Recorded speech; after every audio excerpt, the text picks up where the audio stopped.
Right off the bat, I hope I don't disappoint you guys. Disappoint people my whole life, like my PE teacher. My mom thought she was having twins.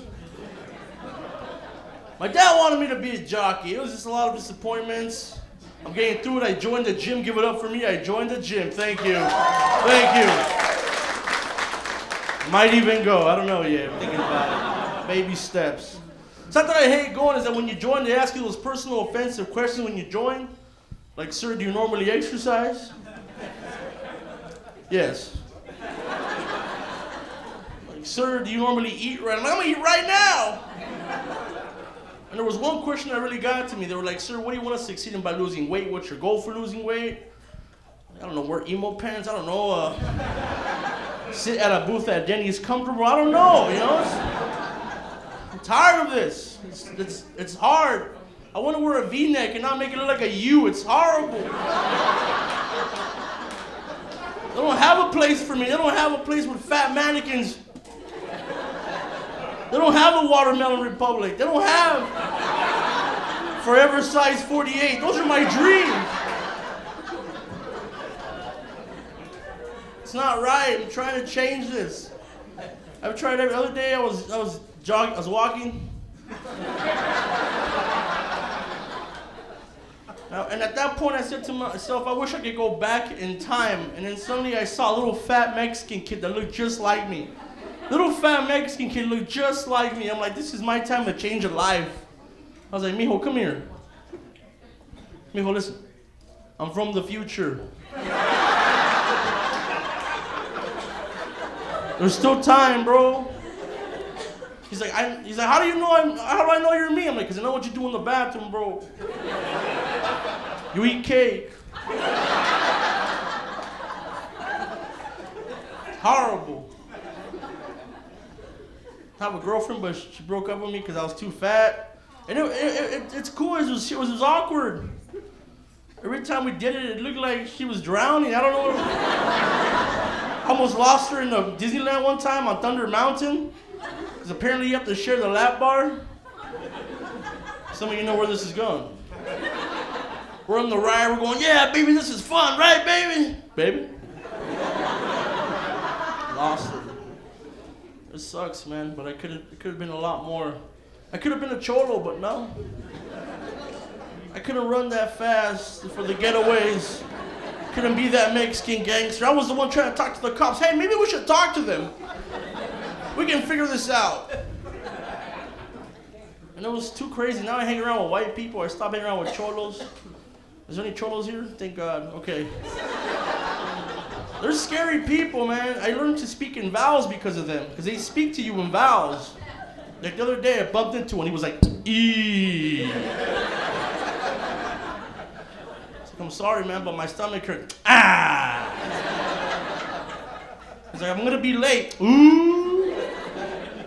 Just never fight with them. I've gotten to fight with one of them. It was too dangerous. They do something crazy when they fight. They confuse me. They take off their shirts. I was like, what's gonna happen? He's like, we're gonna throw it down. I'm like, you know what? I'm not that secure with my body to do the same. Give me a week. So I got confused. So I took off my pants. He was like, hey, buddy. Spencer. Slice. I love being part of the Latino heritage. I just hate the supermarkets that we have. Do we need that much rice in a big bowl? Really? Do we need all that rice? Put your hand in that thing sometimes. It's like a Mexican Zen garden sometimes. But you're laying the beans at the same time. You ever been to a supermarket? They're amazing. They have things you don't find anywhere else. They have cheese categorized by animal. You want to surprise a Mexican kid? Buy him a box of animal crackers. He'll be like, they come in a box? What do they usually come in? The bags, right? Same animal too, like this. With 3 belly buttons. I love that place. I just hate that we have everything different over there. We have a goat's head for the meat department. Who buys that goat? And can I have some? That's like an interesting dish. I wanted to partake in. What I really hated was the ending when I would go with my mom and it was time to leave. And this is the most awkward situation that would always happen to me. Just when I thought I was done shopping, she goes, "Mijo, get in line." So I get in line, like any good kid would. And she'd pull one of these, she'd go, "Wait right here, I'll be right back." But we're next! And I have no money. Start talking mess about your mom. Where is that? Boop! Where are you? Boop!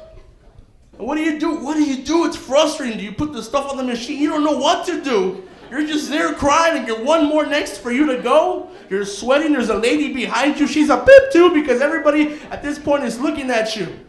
What do? You're a nice person, right? You let the lady behind you go. And what happens when you do that? The peep is back. But I can't give her all the blame. She did help me out a lot. Growing up was horrible, especially Halloween. One size did not fit all. Those were lies. Being born Latino, I wanted to make sure I was something different. I wanted to be Batman, because that's the guy that had money and power. That's who I wanted to be. So my mom made our costumes, because that's what Latinos do. We make our own costumes. We don't make them. We just buy sweats the color of the character. Right? I bought these black sweats, this Batman cape. We had this parade that you have in elementary school where you go class to class showing off your costume, right? I thought I was the man going around in my Batman-made costume. All of a sudden you hear, "Look, it's Fat Man." I hated that teacher too, man. She was a horrible lady. And then I won the contest though. And the contest goes for Momo Rodriguez for his costume of a Japanese beetle. I went home crying. You know that cry you do when you can't breathe and talk at the same time? You're like, what happened? She's like, "Don't worry, mijo, next year will be different." She made me a skeleton the following year. Everyone thought it was an x-ray sheet.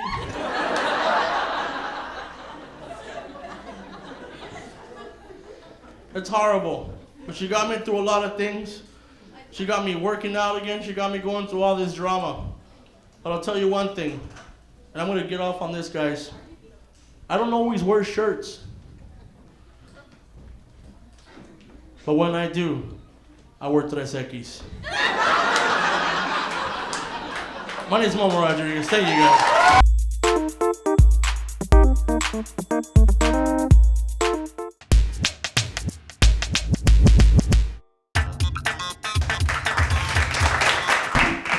Man, remember when I was growing up, man, I went to the kitchen, my parents weren't looking, and I grabbed the box of Lucky Charms, and I shoved my hand all the way down to the bottom of the box to get the prize, and when I pulled my hand out, it was all covered in cereal powder and like marshmallows and stuff, so I held it back over the box, man, and I brushed all that stuff back off.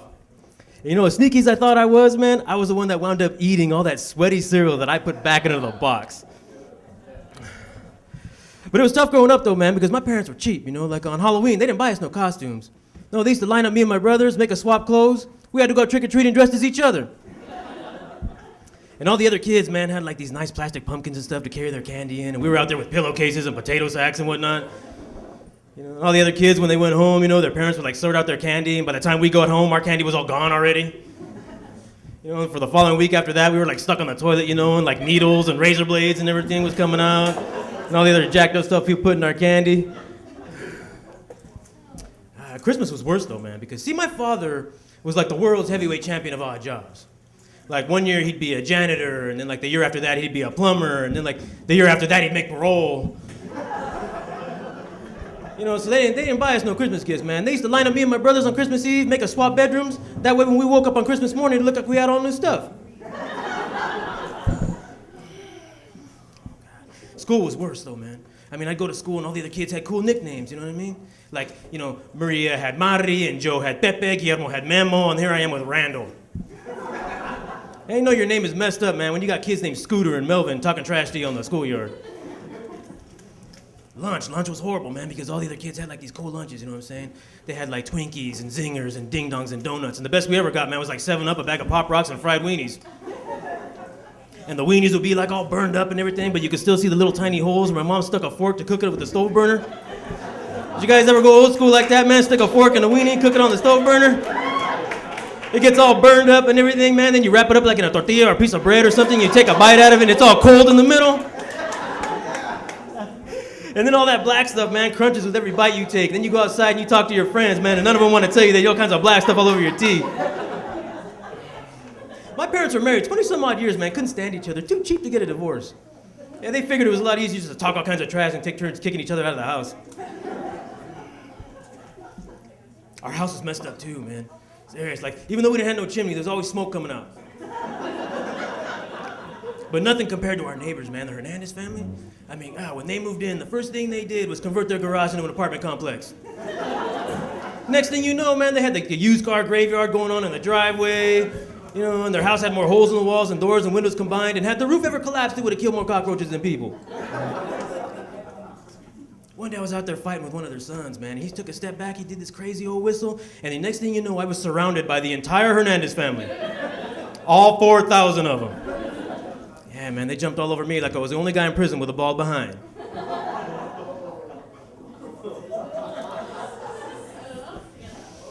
Hey, you ever be driving down south, man, and you start seeing these signs on the road, you know, where it's got like the dad and the mom and like the two little kids?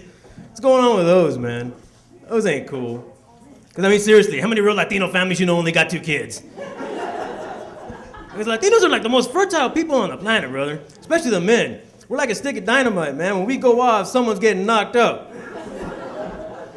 So to all you ladies, if you're thinking about getting with a Latino, word of warning, be careful, make sure you're using protection. Because you know that saying, once you go black, you never go back. Yeah, but once you go Mexican, you'll be expecting again.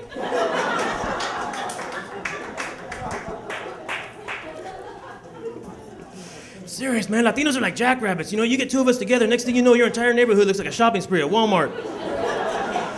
Think I'm kidding? What's that holiday, man, the Black Friday after Thanksgiving? I went to Walmart on Black Friday, man. Yeah, Black Friday. They should have called it Brown Friday. I didn't see one black person. It was nothing but Latinos. And it was chaos. They were fighting over all this stuff that wasn't even on sale. Seriously, looked like feeding time at the Shark Tank at SeaWorld.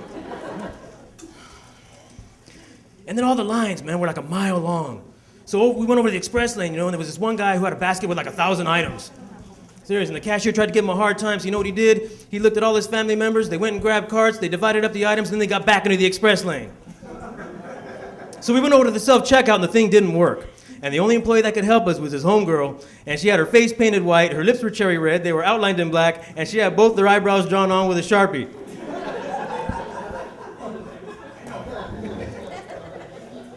And she didn't want to help anybody, man, because she was talking on the phone about how she was going to quit this job and party like a rock star just as soon as her boyfriend Joker got out of prison. And then there was this one white lady, you know, she was doing her shopping, minding her own business, and she had her kid on a leash. Have you ever seen those leashes for the kids? That's cruel. Oh, man. But you know what was worse is that she had the kid on a leash, but she was carrying her little dog.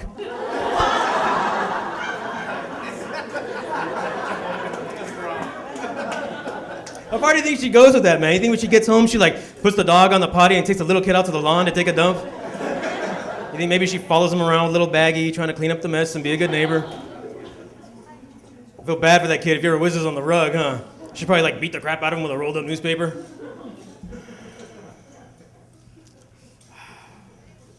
Did you ever notice that Spanish is a loud language, man? Seriously, but not only is it loud, you gotta sing all your words and talk like a pirate.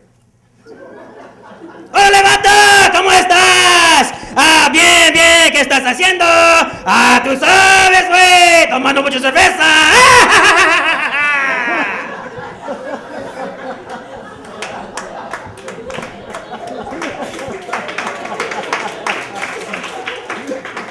And that's the kind of conversation you could hear like in a church or a library or something. Imagine if we spoke that way in English, that'd be a trip, huh? Imagine. Hey, everybody, we're back! And we, the jury, find the defendant guilty as charged!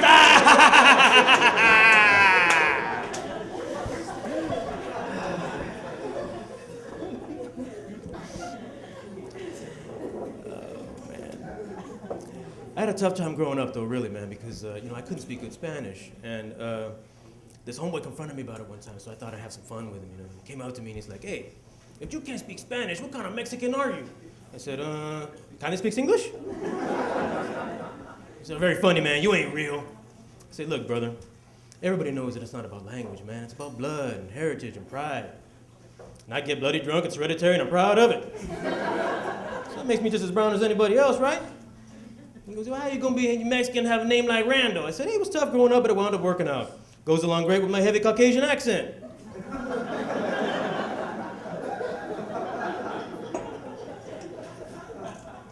Yeah, man, whatever, you're whitewashed.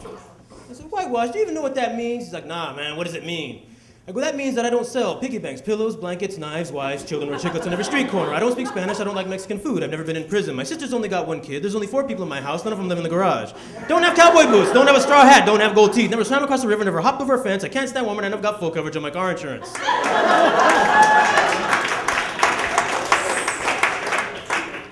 My name is Crazy Randall. Thank you all very much. God bless.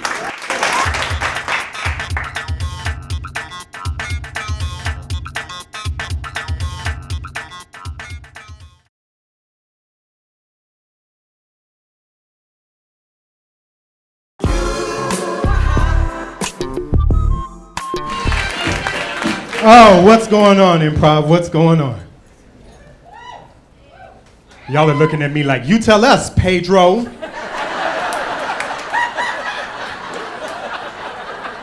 What is going on? Mr. Hernandez, did you say? He said Martinez, but it's actually Hernandez, Pedro Hernandez. It's all the same, whatever. Who cares? No, I don't mean to alarm anybody. I see some surprised looks on faces. You can close your mouths now. My real name is Pedro Hernandez. I know when you call the name Pedro Hernandez, most of you weren't expecting to see like a little broke Eric Benet or Donovan McNabb's Mini-Me or whatever, but you know what, folks? That's the way life is, okay? Sometimes you order a Pedro and you get a Leroy, you know? What you gonna do about it, huh? Who are you gonna complain to? Don't even worry, ladies. At the end of the day, it all tastes the same. It all tastes the same. Oh! Who wants a sip? No? Yeah? Gotta throw it out there. Gotta throw it out there. So now that we've gotten to know each other a little bit better, I guess I can tell you guys the truth. My real name isn't Pedro Hernandez. Come on, you know what I mean? My real name is actually Pedro Hernandez. You know what I mean? Because Spanish is like, suavemente, you know?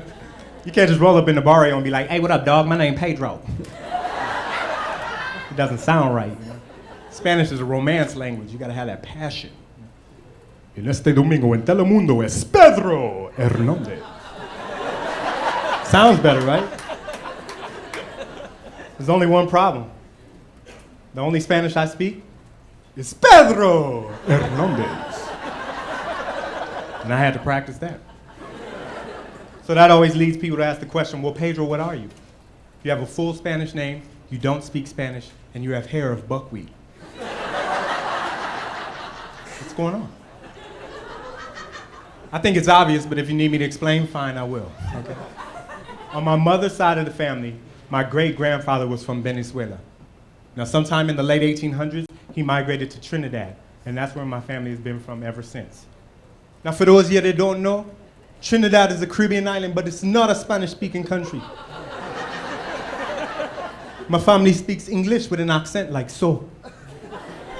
So that's why I have a Spanish name, but I don't speak Spanish. Now, why do I look the way I do? That's even simpler. My father was black. So I don't know him.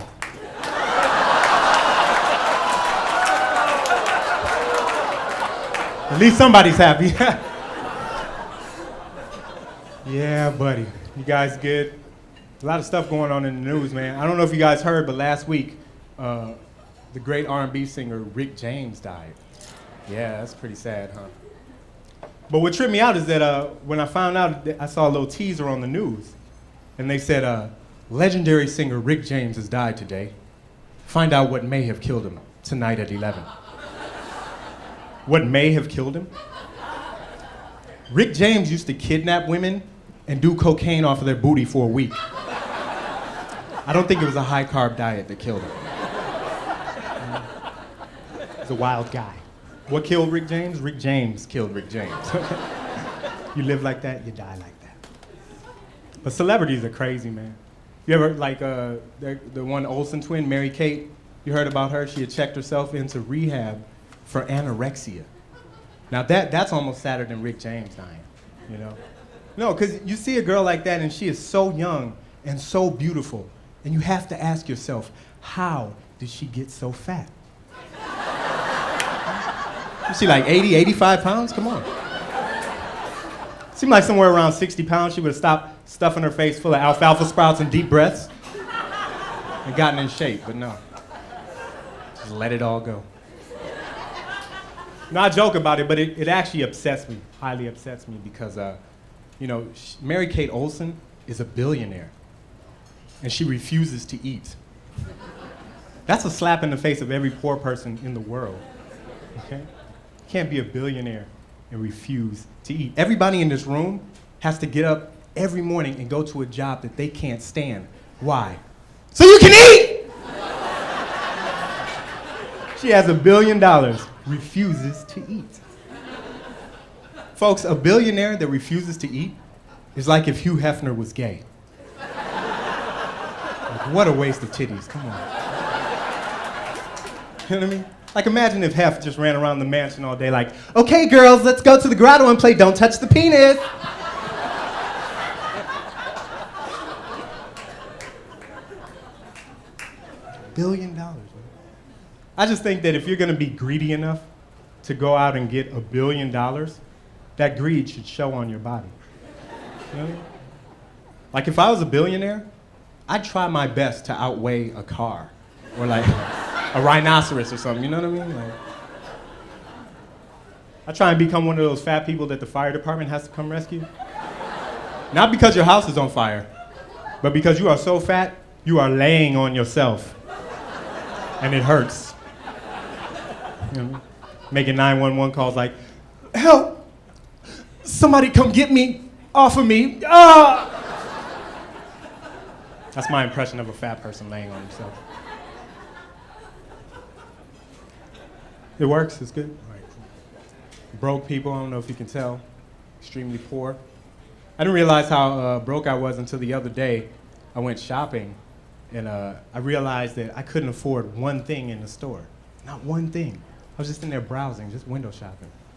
And I know that sounds like no big deal because people window shop all the time without money. But not at the grocery store.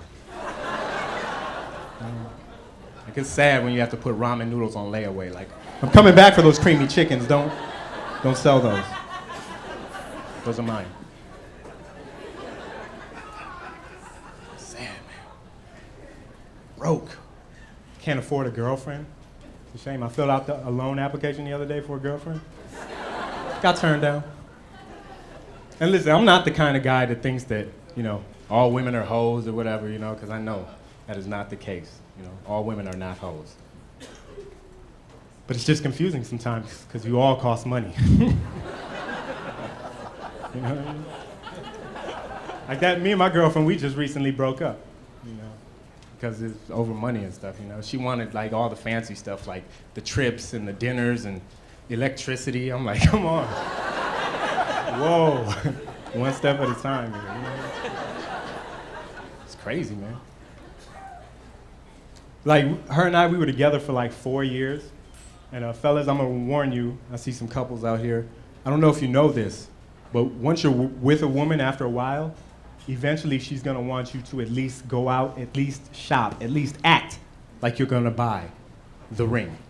You know what I mean? That's what they want. Ladies, I don't know if you know this about yourselves, but after a while, once you're with a man, you kind of get like Frodo with the ring. You know what I mean? Like, you need the fellowship and the power. On a quest for the ring, man. I know it surprised me. One day I came home from work and my girlfriend jumped out the closet like, Precious, where is Precious? Ah! You know, I'm like, no, first of all, where is all your hair, girl? Now look, no, you were not blue when I left this house. Get off me. Scary, man, you know? So after that, I was like, all right, fine, I'll go shopping. go look for the ring. So, I did. I went out and went shopping. I took one of my boys with me just in case some stuff went down. And I'm out there shopping. I'm like, okay. Oh, can I see that one? No, to the right. Yeah. Oh, my God. Dog, do you see this? My God, my girl would look so good in this. Homie, do you see this? This is bling, bling. And that's when I messed up. That's when I asked, so how much is this one? Now, I don't know if you've ever had that moment in your life where you've been so embarrassed that all you could do is laugh. But that was me, I was like, so how much is this one? Say what? Okay. That's bling, bling. Do you have just one bling? Can we see that? What does a quarter bling look like? Can we chop that up? No.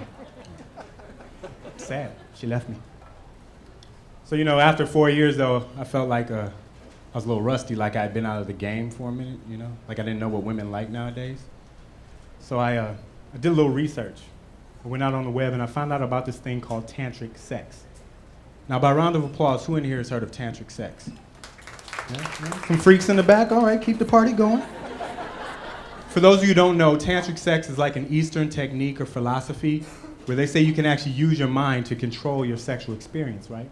They say you can use this power to actually extend your orgasms, okay? But not just minutes, folks. They say you can extend your orgasm like 5-10 hours. Oh, that sounds good, right? 5 hours of sexual ecstasy, that sounds real good on paper. But in reality, who thinks they could survive 5 hours of, You gonna do that for 5 hours, man? You gonna mess around and kill yourself, you know what I mean? You pull a hamstring, your neck be all sore. Don't fall for it. Folks, my name is Pedro Hernandez. Thank you.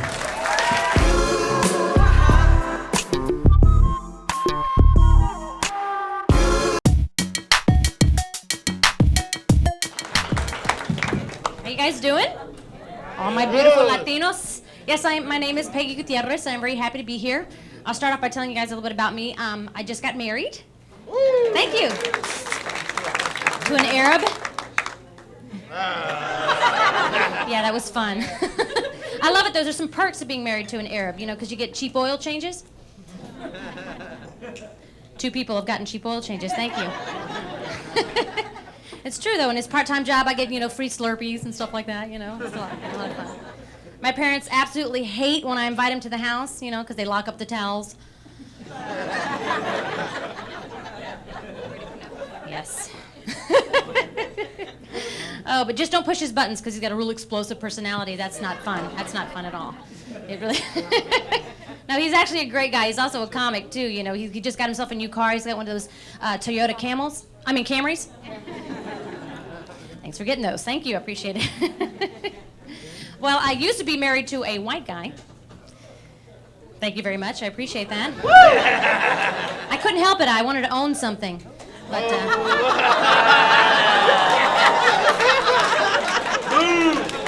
don't moan and groan. It's true. If I married a Mexican, I'd be renting for the rest of my life. Have grandma and grandpa co-sign.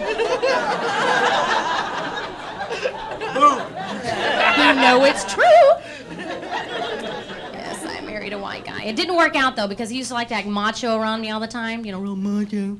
Because he thought he married this little meager Mexicana, that just came from Mexico, Like, I'm here for you. Yes, I am.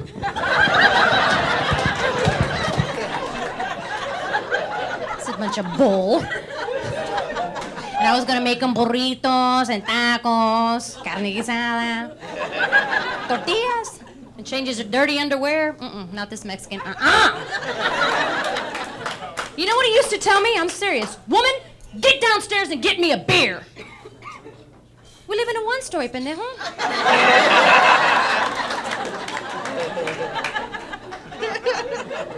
Didn't work out. My parents warned me.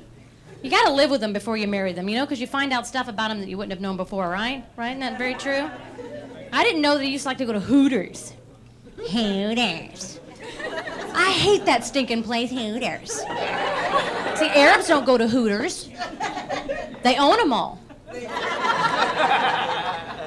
But they don't go. And my ex-husband used to tell me the same thing when he went all the time. Oh, I just go for the buffalo wings. I just go for the buffalo wings. Yeah, right.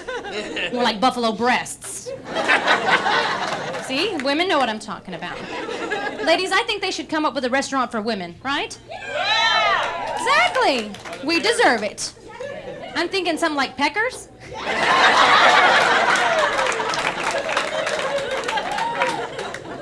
You know, where all the drinks are stirred, not shaken? You know what I'm talking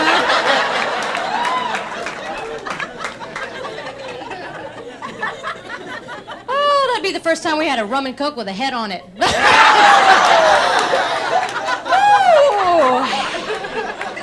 I'd pay $12 for that.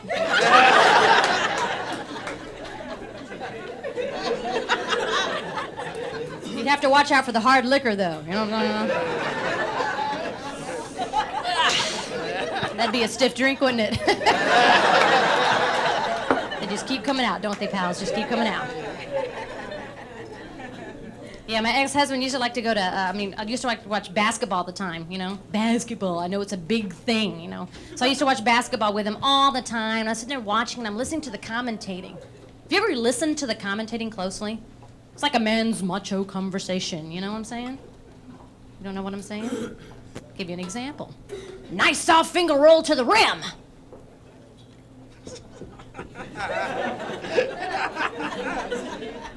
He aims for the center and drives it to the hole. These are the jokes, people. Come work with me now. You know, Bob, it's not about the dribble, it's about the penetration. Look at his ball control. Oh, he got that shot off early. And he still had 20 seconds on the shot clock. Bob, how'd he do that? Gotta listen to stuff, it's true. Sure puts a twist on the WNBA, though, doesn't it? Can you imagine that one? Boy, this period's put a cramp in her style. Coach needs to pull the plug, put in the second string. Ah, you're listening to me. Brought to you by Busch Gardens. You're never going to listen to basketball the same, I'm telling you. You guys are going to go, look, they double tamed her. Gosh, they double tamed her. Oh, my goodness. Tell you guys a little bit more about me. I'm also an actress and a singer. Thank you for the support. I appreciate it. Can't you see me on one of those Mexican soap operas, you know, on Telemundo or something, you know? One of those real hot and heavy scenes, you know, Maria, Papi. That'd be me. All right, I've got a few supporters. I'll make it one day. I'm also a singer. Do you guys ever watch MTV? Yeah. Watch these video channels, music video channels? Yeah, they're pretty cool. Some of the singers out there, though, what are they coming up with nowadays? You know, I've been studying them, too. I don't understand how these singers discover that they can sing that way. I'm watching them closely. Like Mariah Carey, for instance. How did she discover how she could sing? She didn't just wake up, roll out of bed, and go, I can sing. I have a theory. I think she was walking around the house, humming the tune, and she stubbed her toe or something, you know? I had a vision of love, and it was, that you,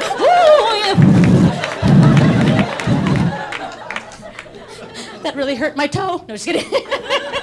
That's how she discovered it. Or some of these other, what about Alicia Keys? You guys heard of her? Alicia Keys. She's got that great tune called Fallin'. You know? I'm falling in and out of love with you. But halfway through the tune, I think she hurts herself. Have you heard that part? With you.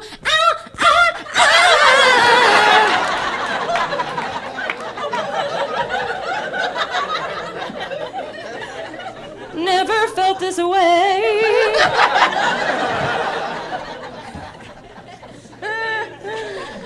Oh, hell. Or what about Eminem? What the heck's going on with him? Anybody know what the world's going on with him? Two trailer park girls go round the outside, round the outside, round the outside. Two trailer park girls. Okay, never mind. You know I've ruined that song for you, though, don't you? Next time you hear it, you're gonna be going, damn comedian.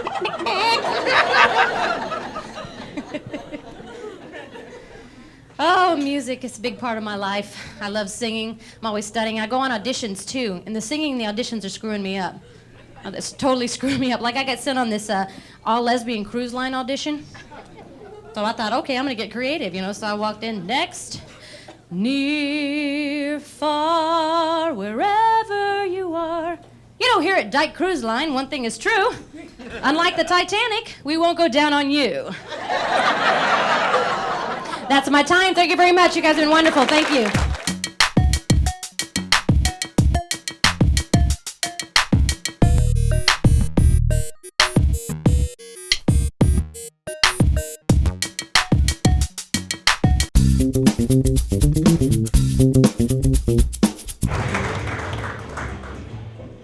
So people say weird things to me all the time. I get this girl the other day, she's like, I want to start walking for exercise. But first I need to get one of those, what do you call it, a pedia counter? I go, you mean a pedometer? She goes, oh, potato. No. That's like potato flux capacitor, it doesn't exist. The same girls tell me how cats and dogs take on the characteristics of their owners. And I take it a step further. I think cats and dogs take on human characteristics in general. I think dogs are the hippies, the stoners of the animal kingdom. If you think about it, they're kind of friendly. They'll eat anything. A lot of them don't bathe. And they're forgetful. You can leave and come right back, and they're like,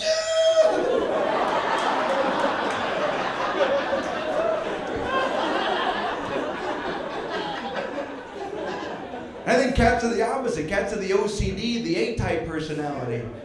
Because they're kind of vain, right? They're always primping, working the fur. They'll be in the corner like.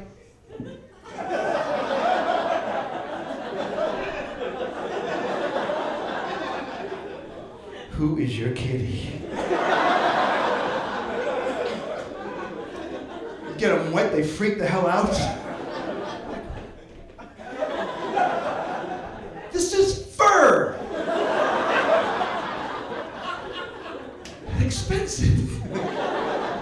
Even when they throw up, they feel like they have to clean it up. They're like, I am so sorry about this.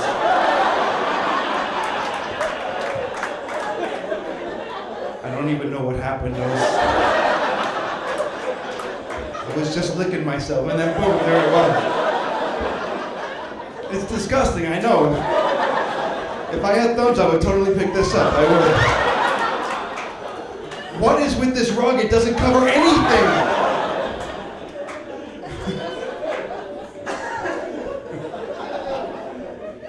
So I recently got married. Thank you. I'm glad to be married because I was a horrible single person. And my wife is awesome. She's smart, she's beautiful, and she's fun. And she does things that are kind of weird sometimes. And what I do is I write them down and I tell them to hundreds of people. And so the other day, this is what happened. We were hanging out, we were listening to a song. And you ever listen to a song and you hear a guitar riff you like, so you kind of jam to it a little bit, you air guitar a little bit, you're like, yeah, I like that. And she goes like this, she goes, yeah, I like this part too. And she goes like this.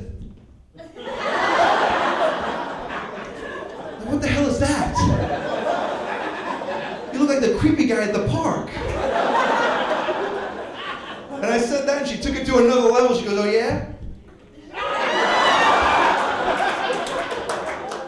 I'm like, you're creeping me out and turning me on at the same time. Just like the guy at the park. I was bad. I dated a lot of crazy women. I don't know why I picked them out. I dated some crazy women. One girl, this is an example. One girl made me sleep on the side of the bed closest to the door. And her logic was, in case someone broke in the middle of the night and shot us.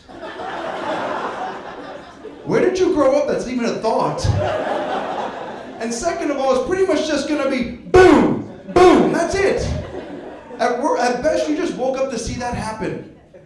The only way your theory works if someone attacks you with a musket. You guys took way too long to get that joke. Because that would pretty much just be, ooh. Wait! I was hanging out with my buddies the other day. We were hanging out. We were watching these guys in the bar. We're in a bar, watch these guys get into a fight. And you ever watch two guys posture in a fight? It's hilarious. Because one guy always tries to convey to the other guy he's going to kill him. And he always does it in one of two ways. He does the gun gesture, or he does the throat slashing thing. Which has to be accompanied by the crazy eye. And I was sitting there thinking, why don't they do other ways to kill people? Why isn't it like...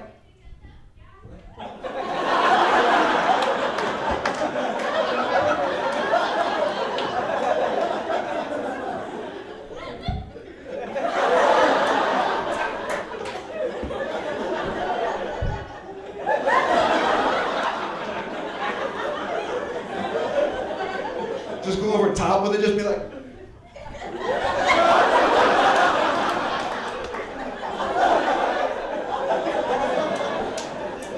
Because it looks crazy, that's probably why they don't do it. It'd probably work though, wouldn't it? Vega, let's just go, dude. I don't know what he's doing. Let's just go. Not be all like, you better go!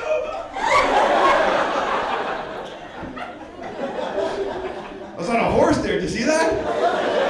That was acting right there. I don't know if you saw that, was side saddle for a little bit. I was all like...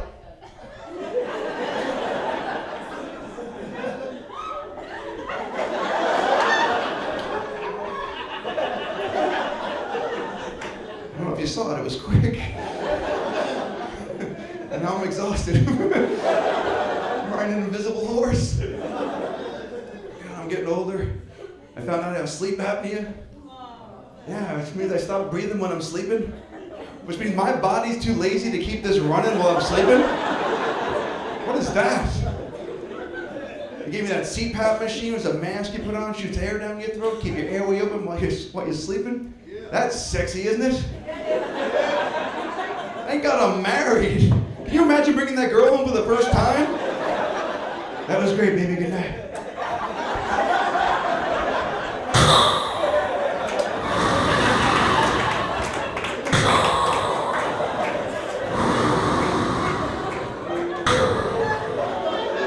I hope I'm not a father.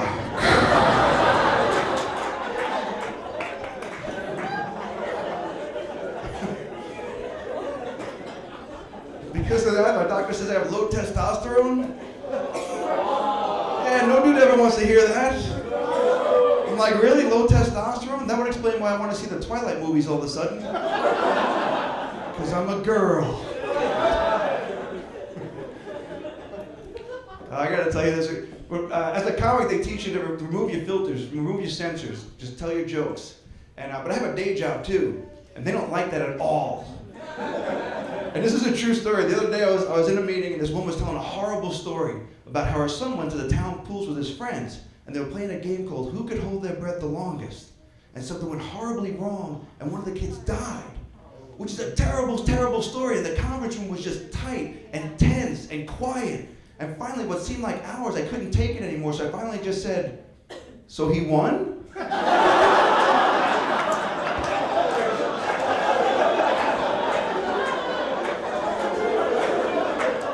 have to go to personnel again, don't I? Thank you guys, my name is Vic Alejandro.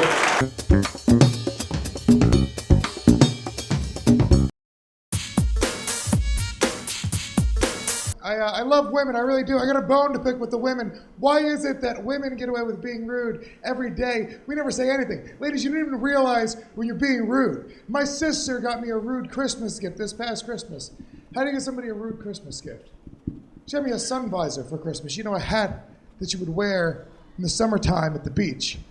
See, it's a very stupid gift because it's cold in New York City in December. But here's why it's rude. If you know me like she knows me, you would know that the reason I wear a hat all the time is because I'm going bald. Now, a sun visor really just highlights the problem area, really accentuates my main insecurity for everyone walking down the street to point and laugh at on Christmas morning. It's pretty messed up, right?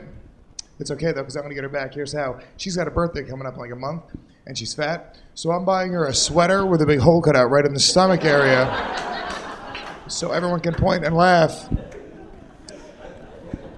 at her gut. I really like doing that joke, guys. I don't like taking my hat off in public. I really don't. It's a very dramatic difference. Like my hairline, look at that. And I have a very young-looking face.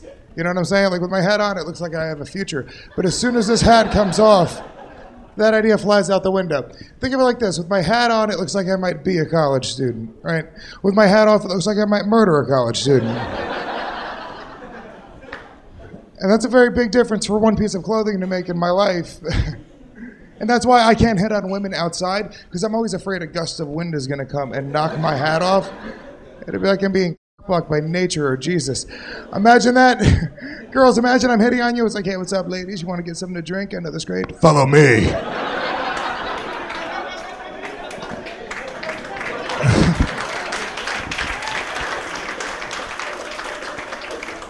I wish you guys didn't clap so hard for my bald head. God's a bunch of man. I'm half Puerto Rican, half Italian. My mother, who was Italian, was racist against everybody. I don't know how my dad got her.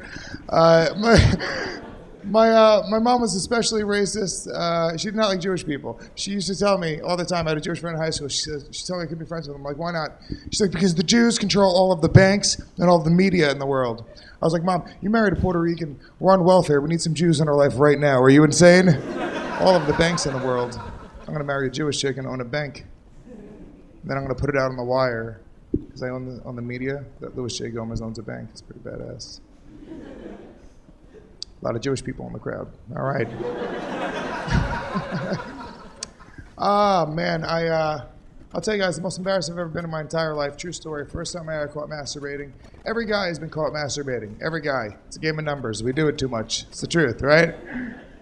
I got caught when I was very young. I got caught by my sister when I was 9 years old. That's embarrassing, okay?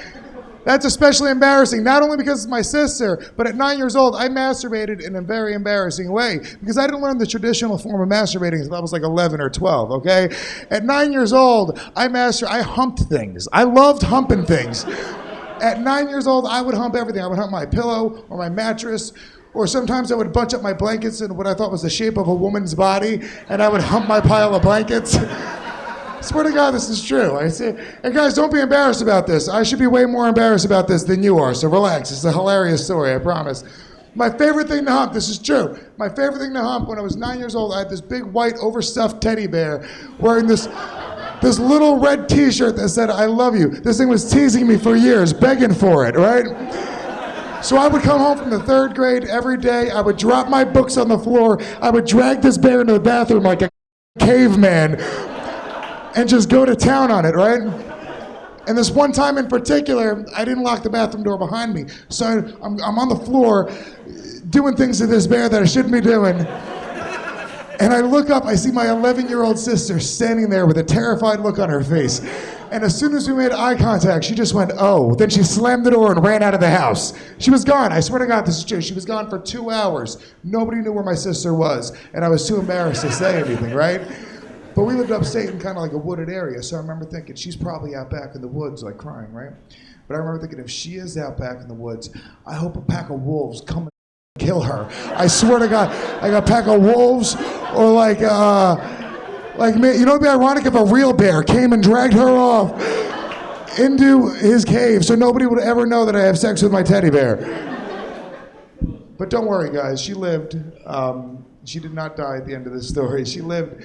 And for about 20 years of my life, I was afraid that she was going to tell everybody, right? And that was like a power she had over me. And once you're a comedian, you kind of lose your sense of embarrassment, you know what I'm saying? So almost like an inside joke to myself, a year ago, I just brought it up to her, right? I was like, hey, Jenny, do you remember the time you caught me having sex with a teddy bear on the bathroom floor? And she denied that it ever happened, which is pretty messed up, right? Because I spent 20 years afraid she was going to tell everybody, right? And now I almost want her to tell everybody because it's such a funny story. It's like, Jenny, seriously, tell everyone how I used to have sex with that teddy bear. Is that not the funniest thing ever? I'll tell you guys, I am Hispanic. Hispanic people were famous for having bad tempers. I felt like I was a victim of racism recently. by a Pakistani guy. The Pakistani guy was racist against me, and if there was a totem pole of where like we stand, Puerto Ricans are like at least 2 or 3 levels above Pakistanis. Anybody will admit that. You know what I'm talking about? This Pakistani guy was racist against me. I went into his deli. I don't remember exactly what happened. I remember buying a sandwich, right? Putting a $20 bill on the counter. Then getting into a conversation with my buddy. This little Pakistani guy starts snapping his fingers in my face. So I'm like, what's up? He goes, that sandwich costs $5. So I point to the 20. I'm like, yeah, that's my 20 right there. And he calls me a liar. He's like, that's not your 20. That's his 20. And he points to some white guy standing over here having nothing to do with the conversation. Just some white guy standing there, right? So I get upset. I'm like, yeah, man, don't call me a liar. I'm spending money in your store. Give me my change. He picks up the 20. He's like, I'm not giving you anything. You need to pay for your food or you need to get the hell out of here, right? So immediately I start cursing at him. I'm like, listen, give me back my money. He starts threatening me. I start threatening him. By the way, the white guy isn't saying a word. He's just standing over here pretending to stare into the ice cream cooler, and it's pissing me off, right? So this goes on, this argument goes on for maybe 10 seconds or so. Finally, the Pakistani guy, he doesn't know what to do. He grabs $15 out of the register. He says, you want your change? Fine. Get the hell out of here. And he throws it in my face. Swear to God, that's true. So then I grab a handful of Ghirardelli chocolates off the counter. Do you guys know those little individually wrapped chocolates? They're delicious. So I grab a handful of them and I just peg him in the face. I'm like a shotgun blast of chocolate right to his face, right? And I swear to God, this is true. His buddy, there was 2 of them, they start grabbing chocolate bars and apples and winging them at me. Just winging them. And I'm ducking out of the way. There's things getting knocked off of counters. There's a baby crying. There's a woman screaming. The white guy still isn't saying a goddamn word, by the way. But here's the thing. I'm in New York City. I'm 28 years old. I'm in the middle of a food fight. It's funny. You know what I'm saying? It's funny. Here's where it goes from funny to scary, because the Pakistani guy is bright red in the face. He goes under the counter and pulls out a club that he had made. He'd like sawed a broomstick in half and taped up one end to make a handle. Like he knew this day was coming. He built a weapon for it, right? He jumps over the counter, chases me out of the deli, and I just run because I'm afraid, right? I just run outside, and there's this big crowd of people watching me, and I feel very stupid, okay? But I feel very justified because he called me a thief and accused me of stealing. I felt very justified until half an hour later when I put my hand in my pocket and realized that I never actually put my 20 on the counter in the first place. It was in my pocket the whole time. I wasn't paying attention at all. And you know, it's funny, the white guy was paying attention, and it was his $20 bill. But he was just so terrified of the 2 minorities screaming and yelling at each other that he was like, screw it, it's just not worth it, guys. Just take the money and split it. I just came to buy some ice cream. All right, you guys are awesome. Thank you guys very much. Have a great night.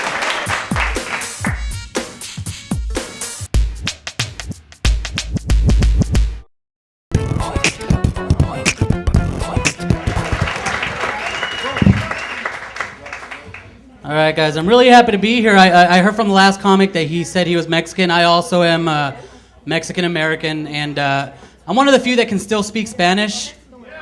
Yeah, right? There's not a lot of us around anymore, and it's weird to talk Spanish around other Mexicans that don't talk Spanish, right? Because they always think we're talking about them.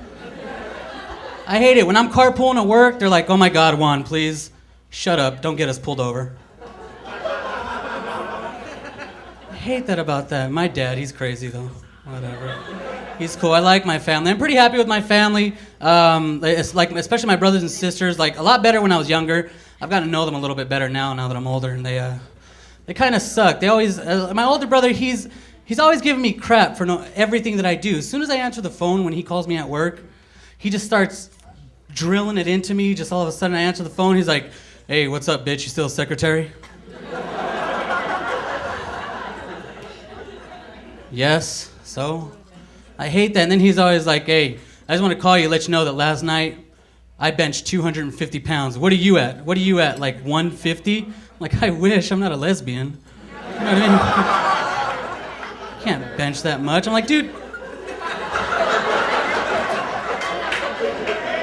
I hate that. I'm like, why are you calling me? You always call me just to give me this crap. Is this the same phone call just to give me shit? He's like, no, Juan, actually, I want to let you know that last night I made love. I made sweet, sweet love. I'm like, dude, shut up. I know you're in prison, okay? You know what I mean? Like, it's okay for him to do that. Not me, I'm married. Which is, it's not a lot, but I can go to the corner store and get some beer, which he can't. He drinks gas. Then he hangs up on me after that. I hate that. My younger brother, he's I'm sure you guys all got one of these brothers. He's the one that always gets high all the time. I know exactly when he calls me too, because he doesn't have to say a word. I just answer the phone and I hear, "What's up, bro?" I'm just trying to get some work done. What are you doing? He's all, "Getting high." Well, where are you at? Courthouse. Dude, you don't get high at the courthouse, man. He's like, "Don't worry, bro, I got 10 minutes. It's supposed to make it better. But it's weird, because I talked to him for so long that all of a sudden I hear him reach that next level of highness. Like, you can hear it. I've been on the phone with him when it happens. He thinks the conversation starts all over again, like he just called me. It's weird. I hear it's all, "Hey, what's up, bro?" Dude, I told you, I'm just trying to get work done. "You're trying. What's up with that, bro?" I'm like, my computer keeps going down on me. "Well, when did they start doing that, bro?"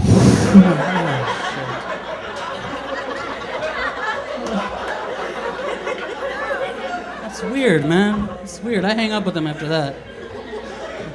You know what, though? I do like hanging out with my sister. I have a younger sister.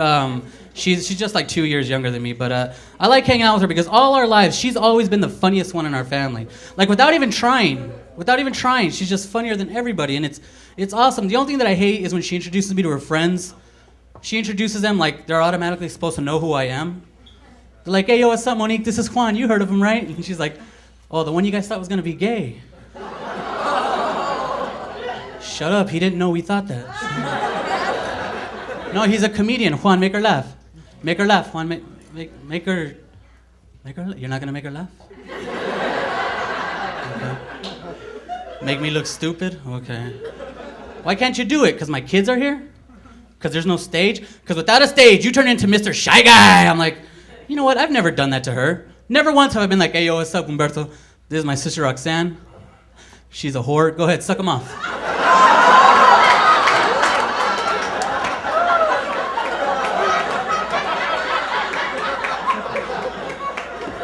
You're not gonna do it?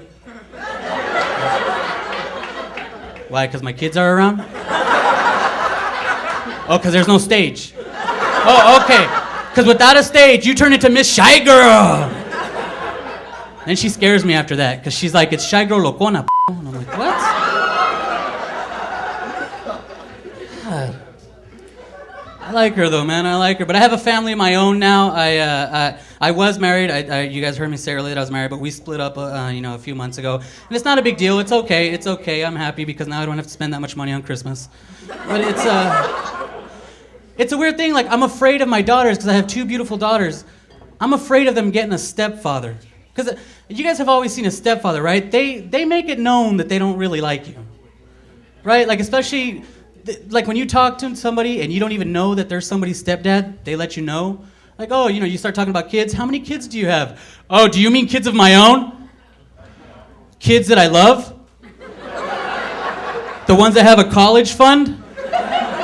I know the other one's standing right there. That's why I'm talking like this, so he could hear me. I hate you." I hate that, man. I don't want my daughters to have a stepdad like that. So I'm gonna keep it cool with my wife. But because my wife and I split up, I had to find a new place to live. I know when people get like divorced or split up, the guy always becomes a loser, like wanders the streets and gets drunk and all this stuff. And it's true. It's true. But I think I'm doing okay for myself because most divorced guys don't have a place to stay at. And I'm doing okay. I've got a job. I've got a nice studio apartment inside my mom's house, which works out just fine. I got a maid. It's okay. I talked to her in Spanish, so she's comfortable. It's just okay. But I'm thinking like maybe I should make it work with my wife because I remember the girls I used to date before I was married. I used to date ghetto Glendale girls. That's not fun. That's not fun because they always make you do something that you don't really want to do. You start dating a ghetto Glendale girl and all of a sudden you're stealing makeup for them at Walmart. You seen that? I hate that. Another thing that she wanted me to do is she wanted me to talk dirty to her in the bedroom, guys. I wasn't really too comfortable with doing that because I had never done it before, but I was like, you know what? When you're 13 years old, you got to try new things, right? I told her, I'm like, you know what? I've never really done this. Can you show me how? And she's like, yeah, you know what? Let's start off easy. Why don't you just tell me what you want me to do to you? But whisper it. I'm like, all right, I can do that. I thought about it. It took me like 10 minutes. Then I'm like, okay. Do you know what I want you to do for me right now? And she's like, what? I saw that it turned her on. Do you know what I want you to do right now? And she's like, tell me. Can you get your kids out of the room, please? Right, guys, my name's Juan Saldana. Thanks a lot.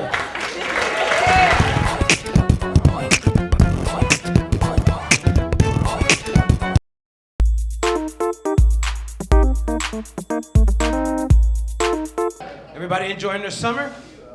Yeah, you guys enjoying your summer? A lot of people visiting from out of town.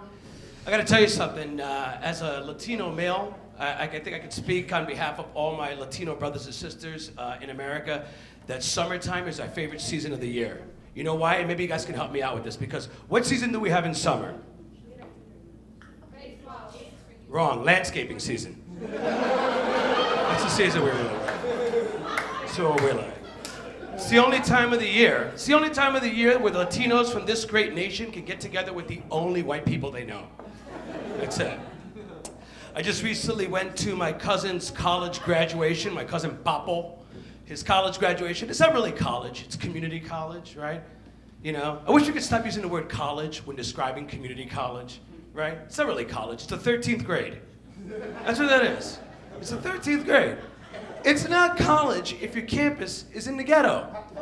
That's not college, okay? It's not college, all right, if the graduating class of 2011 walks into the auditorium to the song, Hoop, There It Is. That's not college, all right? It's not college when your dean hits the podium doing one of these.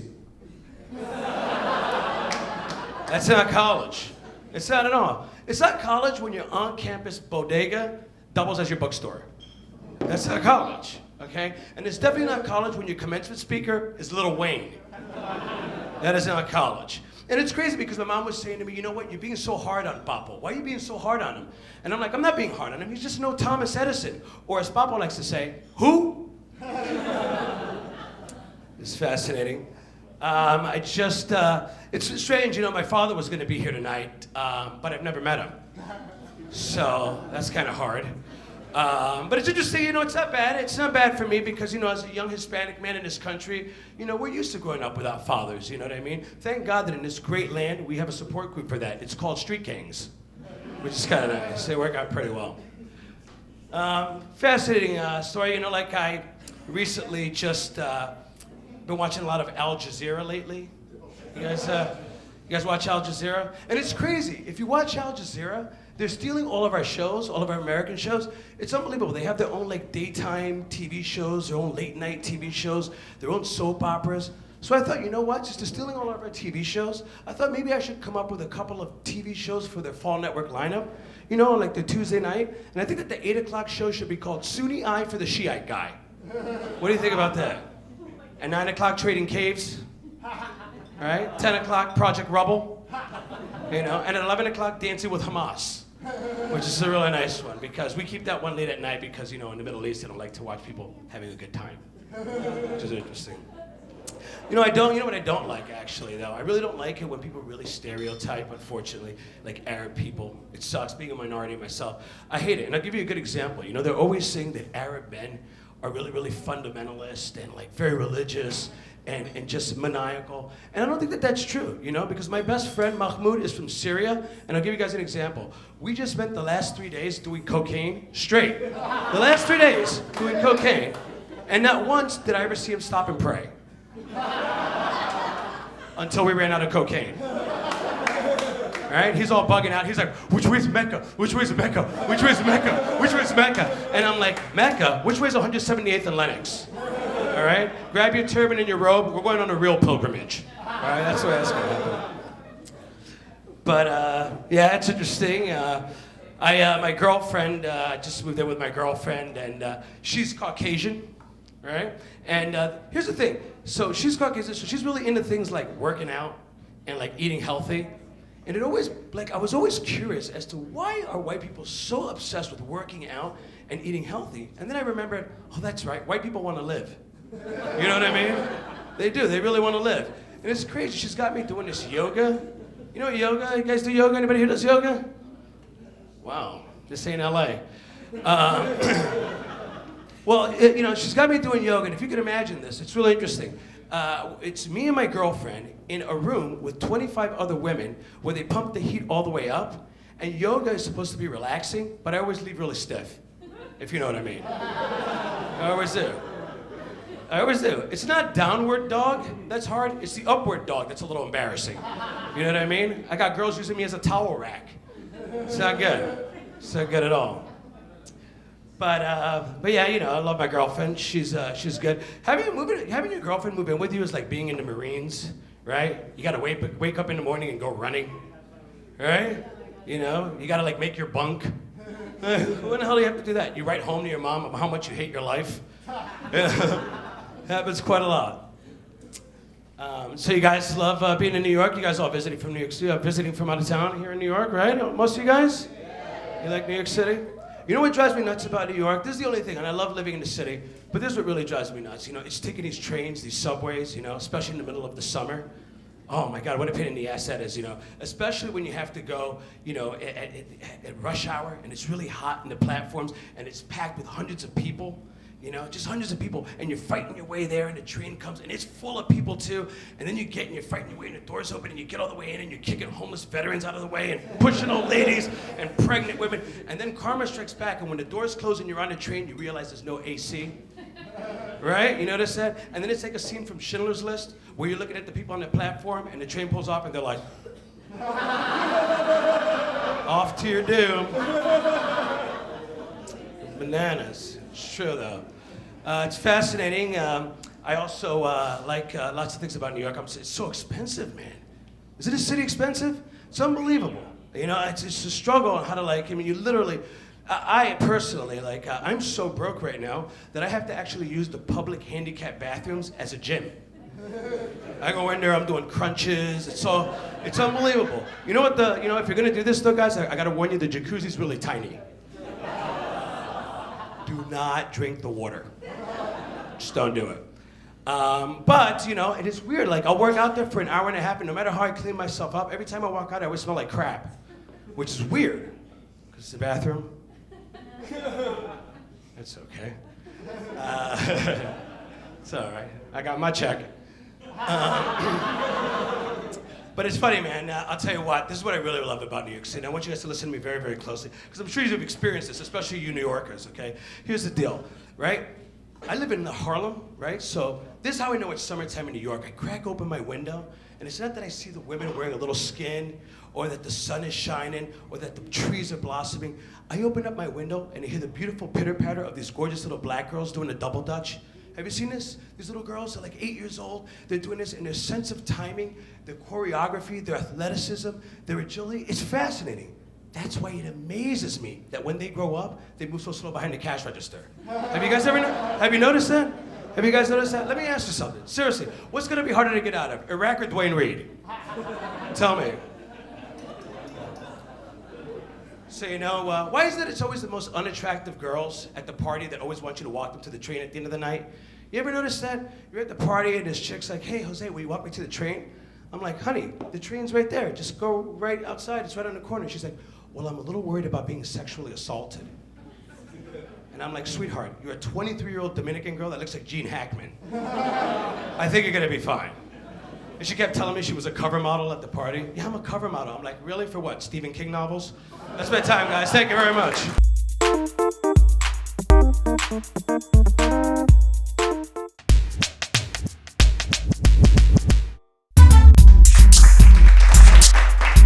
I was in Detroit last week. You ever been to Detroit? Yeah. That is the roughest city in the world. Yeah. I walked in a comedy club. They have a metal detector.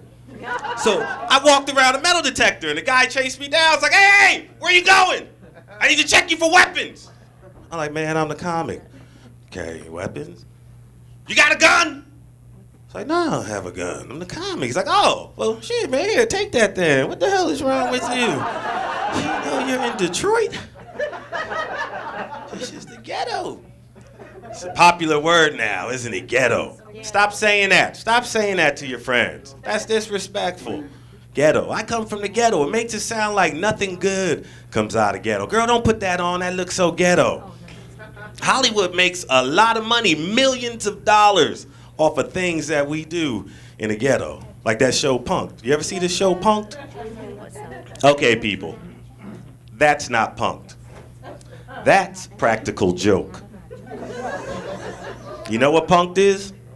Punk'd is when you're sitting on your porch, working on your bicycle, and another kid comes along, punches you in the head, takes your bicycle, and then rides it back and forth in front of your house for 2 weeks. That's Punk'd. I like my job. I like doing comedy. I love doing comedy. I like doing comedy because I hate being broke.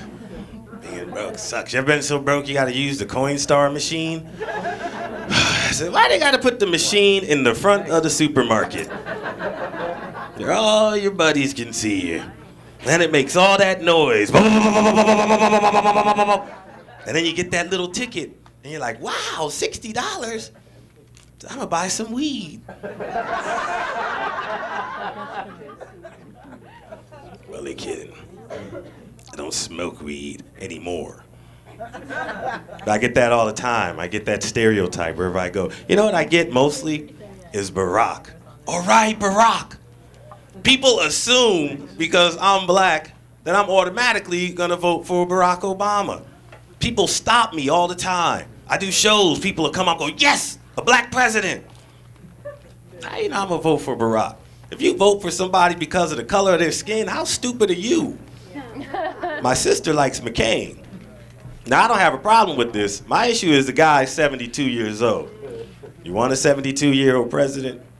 The average age of retirement is between 62 and 65. Our president will be past retirement age. My grandfather is 70, and we don't let him use the toaster, let alone run for a political office.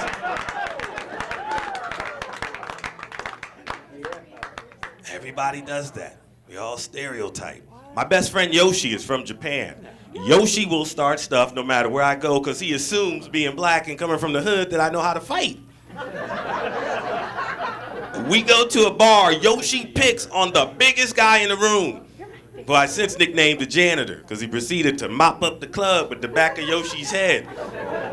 Now, at the end of the night, we're on a train and he's just staring at me. I'm like, Yoshi, you act like I beat you up. He goes, I thought you knew how to fight. Well, I thought you knew karate. I think we're both victims at this point. It's not an easy job. You know, the hardest thing about doing comedy is having to get on stage and entertain people when you don't feel like laughing. Like when you've had tragedy happen in your life and you have to watch everybody else have a good time. You know, like a couple of weeks ago, my stepdad committed suicide. Yeah. He was a midget and he jumped off the refrigerator and killed himself. I could never say that with a straight face. You guys are like, oh my God, oh my God. Oh, what an asshole, what an asshole. Hey, you know, let me tell you one thing. The cool thing about a midget funeral is, number one, you only need one pallbearer. There's one guy walking down the aisle, carrying a casket. And we didn't even have to pay for a hearse. We just put him in the trunk of the Kia. It's like, there you go. There you go, get that basketball out the way. We'll bury him next to the cat. I'm kidding. I know it's not midgets. That's politically incorrect. Right? It's little people. I get very upset when you say midgets because that's not the politically correct term. Everybody has a politically correct term except white people. So you have African American, Mexican American, little people. You guys are just white people. Woo! I've been thinking about this. And I've worked very hard to come up with a PC name for you guys. From now on, instead of white people, we're going to use pigmentally challenged. You're welcome. You're welcome. It's little people. You know they have little people conventions? I went to a little person convention. It's the most fun. There was hundreds of them. I was like, Gulliver, as the most fun I've ever had in my life. We played basketball. I know what it feels like to be Shaquille O'Neal. I had like 300 blocks. Some of the shit I wasn't even blocking, I was just snatching out of midair, like, give me that. What the hell's wrong with you? I love the little people.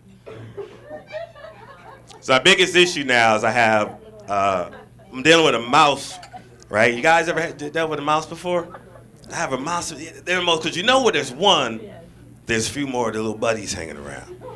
And so what happened is I come home, and I've been gone for 2 weeks. I come home, there's like mouse pellets all over the kitchen. So I'm like, all right, I got a mouse. So I go to the store to get some traps. Now, the problem is I have twin girls, right? My daughters are 12. They love everything. My daughters they won't kill a spider. So when they see me get the traps, they're like, Dad, you gotta be kidding. You can't kill the mouse. I'm like, yeah, this isn't Mickey Mouse. This is a dirty little rodent that came in from the field. It's in your buddy. No, you can't kill it. So we get in an argument and we compromise, right? I get one of these mouse-friendly traps where it like pinches the mouse and then you take it outside and you let it go. So I set these traps up. The problem is I wake up the next day, I come downstairs. The mouse crapped all around the traps. So I'm like, oh man, I gotta strategically place them around the kitchen. But what happened next to me was like the ultimate form of disrespect. It was like a spit in the face. Because I wake up the next morning, I keep a little notebook next to my bed where I write my little jokes. And there was mouse pellets all over the notepad. Son of a bitch, you came into my room and then just crapped all over my joke book? Ain't nobody laughing at these jokes. Hey, stupid ass jokes. Nobody laughing at that. So I'm like, all right, now I go for the overkill. Right? I go to the store and I get a rat trap. 3 of them. You know the big rat traps, you gotta throw it back like that. I set it up, I come downstairs. The problem is the trap worked too good. Because I come downstairs and it snapped the mouse's head off. I know! I'm like, oh shoot! And so I take the head and I put it on a toothpick and stick it in a sponge as a warning to all the other mice. You don't belong here.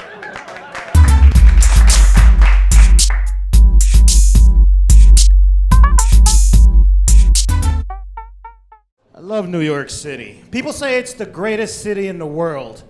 I say it's the greatest city in the world, except when it comes to the rent. The rent is so high in New York, it forces people to live with each other. Like me and my wife. I swear to God, we want to get a divorce, but we can't afford it because the rent is so high. And every time we have an argument, it's always the same thing. It's like, I hate you. I hate you. You cheated on me. You cheated on me first. Get the hell out. The rent is due. Maybe we should work things out.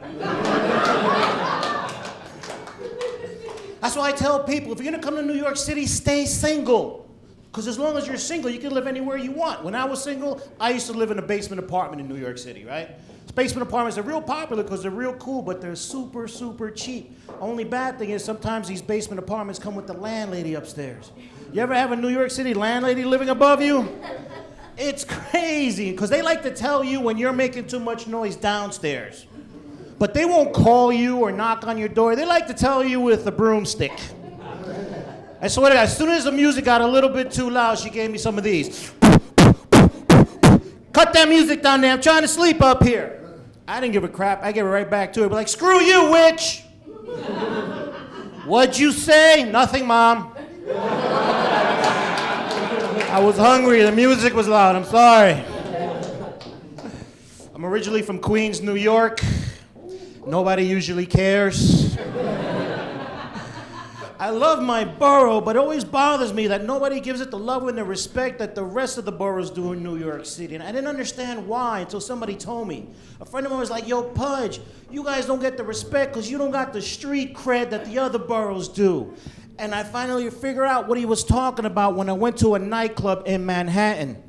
And in the middle of the nightclub, the DJ grabs the microphone, he does a New York City shout out to see who's in the club. Right? The music will be banging. He'll grab the microphone. He'll be like, Brooklyn, where you at? They're like, what? Bronx, where you at? Boom, boom, boom. Queens, where you at? Oh my God, that's us over here.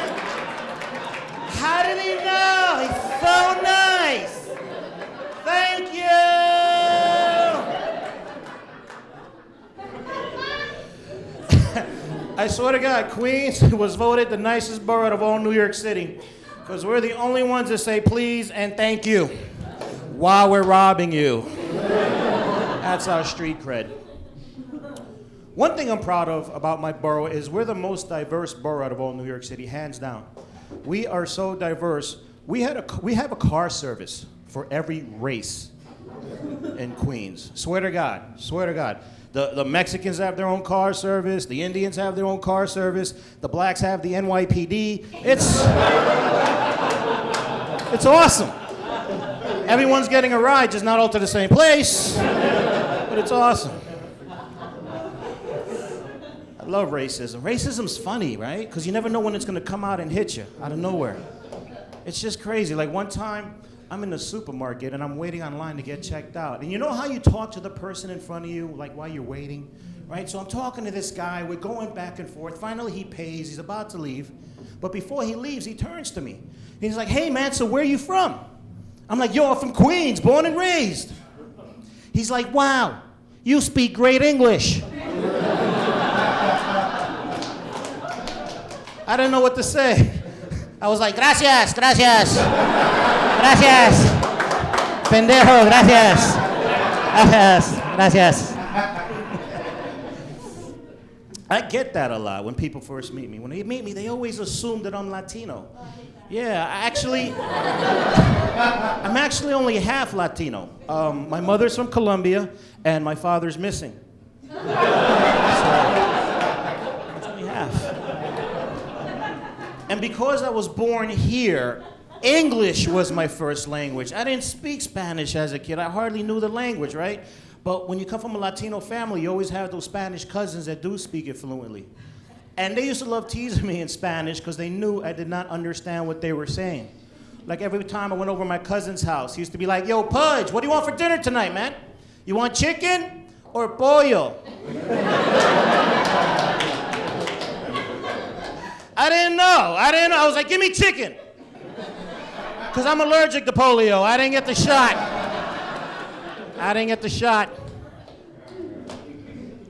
I got a stepfather. His name is Felix.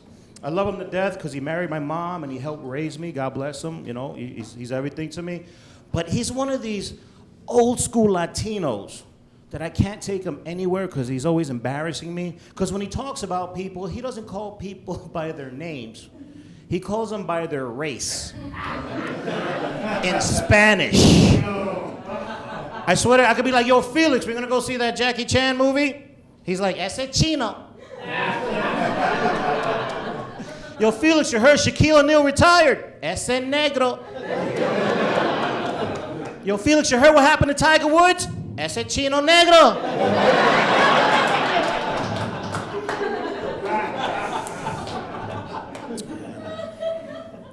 So I'm a dad. I got 2 kids. I love my kids to death, but I hate Father's Day. I'm one of those fathers. Because it upsets me so much because as a father, my first instinct is to give my kids everything, the best, right? The best schools, the best clothes, the best toys, everything. Here comes Father's Day, my day, this one day. And what do I get? I get a tie made out of construction paper that opens up into a card. You ever see one of these? Every year I get it. Happy Father's Day, Dad. We love you. Sign your son and daughter. Now, a lot of people are like, oh my God, Pudge, that's so sweet. How can you not like that? My kids are 14 and 18 years old. They both have checking accounts. Do you know how hard it is to realize that I raised 2 cheap bastards? You know how hard? It hurts. And it hurts because these kids, they're so expensive. I mean, kids have always been expensive, but today they're more expensive than ever because of technology, right? It's crazy. Technology has driven these kids up. Oh my God. My daughter, 4 years old when she asked me for a cell phone. You believe that? 4 years old. She ran up to me one day. She's like, Daddy, Daddy, Daddy, I want a cell phone. Could I have a sidekick? I'm like, sure, cutie, no problem. Bam! Kicked her right in the ribs. I'm like, there's your sidekick. I got so mad. I lost it. I yelled at her. I'm like, who the hell told you to get a cell phone? She was like, Mommy said I could. So you know what I did, right? I ran up on her mother, yelled at her. I'm like, did you tell my daughter she get a cell phone? She was like, yes, she can. She can have a sidekick just like me. Okay. Bam! Kicked her mother in the ribs too. And then she got mad. She's like, why'd you kick me? I said, because it's a family plan.